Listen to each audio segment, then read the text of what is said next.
Hello students, welcome to e school. और आज के इस लेक्चर में हम डिस्कस कर रहे होंगे कि ग्रीन हाउस इफ़ेक्ट क्या है और ग्रीन हाउस इफ़ेक्ट की वजह से कैसे ग्लोबल वार्मिंग क्रिएट होती है। ग्लोबल वार्मिंग क्या है और ग्लोबल वार्मिंग का ग्रीन हाउस इफ़ेक्ट के साथ क्या लिंक है, इसको हम इन डिटेल कंप्रीहेंड करेंगे। तो इसको समझने के लिए ये आपके सामने एक डायग्राम बनी हुआ है, इसको समझना बहुत ज़रूरी है। कंसीडर करें कि ये है आपकी अर्थ, ठीक है। और इस अर्थ में जो है ये आपका इस लाइन से शो हो रहा है आपका atmosphere. Just let me change my colour. This is अर्थ।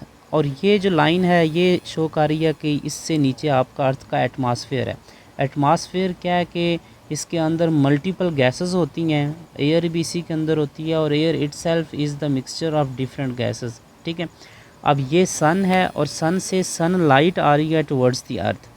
अब यहाँ पे एक मेकनिज़म समझना ज़रूरी है कि ये अर्थ के एटमॉस्फेयर में बहुत सी गैसेस होती हैं, लेकिन 4 इम्पोर्टेंट गैसेस हैं। One is carbon dioxide gas, second one is H2O यानी कि water vapours, third one is CH4 यानी कि methane gas, fourth one is NOx यानी कि नाइट्रोजन के ऑक्साइड्स।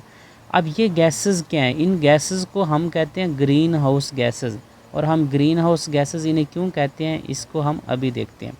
अच्छा, तो मैकेनिज़्म क्या है कि मैकेनिज़्म ये है कि सन से जो सन की एनर्जी है वो आती है in the form of waves, sunlight की शक्ल में। वो ज़मीन पे आती है तो some of its light is absorbed by the earth. जब अर्थ उसको एब्जॉर्ब करती है तो वो फिर हीट को एमिट करती है in the form of infrared radiation, ठीक है। ये इंफ्रारेड रेडिएशन की जो वेव्स हैं ये दोबारा मूव बैक करती हैं टुवर्ड्स द एटमॉस्फेयर।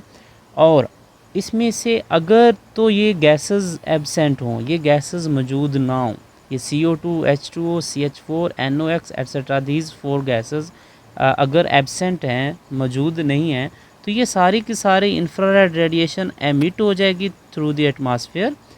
और जो अर्थ का सरफेस टेम्परेचर हो जाएगा वो हो जाएगा -18 degree Celsius. That is such a low temperature कि इसमें सरवाइव नहीं किया जा सकता।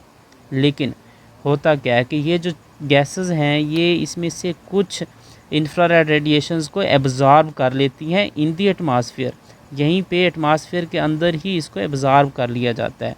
जब ये एब्जॉर्ब हो जाती हैं तो आपके एटमॉस्फेयर का टेम्परेचर इंक्रीज़ हो जाता है और इतना इंक्रीज़ हो जाता है कि उस पर ईज़िली सर्वाइव किया जा सकता है, जहाँ पे लाइफ की एग्जिस्टेंस पॉसिबल हो जाती है। बट अच्छा, इस पूरे मैकेनिज़्म में ये जो गैसेस हैं ये ट्रैप करती हैं बेसिकली हीट को, हीट ट्रैप के तौर पे ये एक्ट कर रही होती हैं। इस मैकेनिज़्म को बोलते हैं हम ग्रीन हाउस इफ़ेक्ट। यानी कि अगर इसको हम डिफ़ाइन करें तो green house effect is a mechanism in which the heat emitted by the earth in the form of infrared radiations is absorbed by these gases in the atmosphere and the temperature of atmosphere is increased reasonably। तो इस process को बोलते हैं green house effect. और ये green house effect अर्थ के ऊपर life के सर्वाइवल के लिए इंतहाई ज़रूरी है, इज़ वेरी क्रूशल। और इन गैसेस को हम बोलते हैं ग्रीन हाउस गैसेस, ठीक है। इन गैसेस को हम बोलते हैं ग्रीन हाउस गैसेस। तो हमने इस स्टेप को देख लिया है कि ग्रीन हाउस इफ़ेक्ट क्या होता है। ग्रीन हाउस इफ़ेक्ट जिन गैसेस की वजह से होता है उसको हम ग्रीन हाउस गैसेस बोलते हैं। But the most interesting thing is के ग्लोबल वार्मिंग क्या है। आप हैरान रह जाएंगे ये जान के कि इस वक्त दुनिया को जो सबसे बड़ा एग्जिस्टेंशियल चैलेंज है वो क्लाइमेट चेंज है। और one of the main component of climate change is the global warming. अब आप न्यूज़पेपर में, न्यूज़ हेडलाइंस में इस वर्ड को बार बार सुनते हैं and it flashes all the day and night के ग्लोबल वार्मिंग, ग्लोबल वार्मिंग।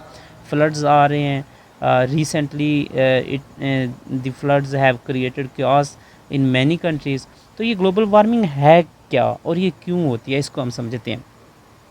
अच्छा, अब हुआ ये कि इंडस्ट्रियलाइजेशन हुई, ऑटोमोबाइल व्हीकल्स आम हो गई, इंडस्ट्रीज़ लग गई, फैक्ट्रीज़ लग गई, फॉरेस्ट बर्न हो गए। और इन सारी चीज़ों की वजह से क्या हुआ कि हम जब फॉसल फ्यूल बर्न करते हैं, फॉर एग्ज़ाम्पल अगर आप गाड़ी में पेट्रोल, डीज़ल या गैस यूज़ करते हैं और जब वो बर्न होती है तो आपके एटमॉस्फेयर में CO2 गैस ऐड हो रही होती है। सिमिलरली मीथेन गैस ऐड हो रही होती है। सिमिलरली नाइट्रोजन के ऑक्साइड्स ऐड हो रहे होते हैं थ्रू इंडस्ट्रीज़। तो अर्थ के अंदर इन गैसेस की कंसंट्रेशन इंक्रीज़ हो गई है ड्रेस्टिकली, बहुत ज़्यादा इंक्रीज़ हो गई है। जब इन गैसेस की कंसंट्रेशन इंक्रीज़ हो गई है तो इनकी capacity to absorb these infrared radiations has also increased. ये अब ज़्यादा हीट एब्ज़ॉर्ब करती हैं और उसकी वजह से अर्थ के जो एटमॉस्फेयर है इसका टेम्परेचर हैज़ गॉन अप। इसका टेम्परेचर एटमॉस्फेयर का इंक्रीज़ हो रहा है और बहुत तेज़ी से इंक्रीज़ हो रहा है। जब अर्थ का टेम्परेचर इंक्रीज़ होता है due to excessive amount of these green house gases in the atmosphere, तो इस प्रोसेस को हम बोलते हैं ग्लोबल वार्मिंग। और इस ग्लोबल वार्मिंग के फिर डिफरेंट नेगेटिव इम्पैक्ट्स होते हैं on the society, on the life. उसमें क्या होता है कि जी ग्लेशियर्स मेल्ट होते हैं, फ्लड्स आते हैं, उसके अलावा टेम्परेचर चेंज हो रहा है तो मल्टीपल डिजीज़ जनरेट होती हैं जो कि हायर टेम्परेचर के में जिनकी ग्रोथ ज़्यादा होती है, जिनका स्प्रेड ज़्यादा होता है। तो इसके अलावा भी बहुत से फैटल इम्पैक्ट्स हैं। और सी लेवल इंक्रीज़ हो रहा है due to rapid melting of glaciers, और उसकी वजह से जो कोस्टल सिटीज़ हैं सच एज़ कराची और उनके टोटली मतलब डूबने का ख़दशा है। तो ये कंसेप्ट है ग्रीन हाउस इफ़ेक्ट का, जो कि ग्रीन हाउस गैसेस की वजह से एक नेचुरल प्रोसेस है। उसका कोई नुकसान नहीं है बल्कि वो बहुत ही बेनिफिशियल है। लेकिन क्या हुआ कि इंडस्ट्रियलाइजेशन और हमारे human consumption of fossil fuel की वजह से अर्थ में ग्रीन हाउस गैसेस बढ़ गई, वो ज़्यादा हीट को ट्रैप कर रही हैं और अर्थ का एटमॉस्फेयर का टेम्परेचर बढ़ता जा रहा है। तो ये जो इंक्रीज़ इन टेम्परेचर है इसको हम ग्लोबल वार्मिंग कहते हैं। तो ये एक शॉर्ट सी वीडियो में ये कंसेप्ट देना था। Thank you for watching the video.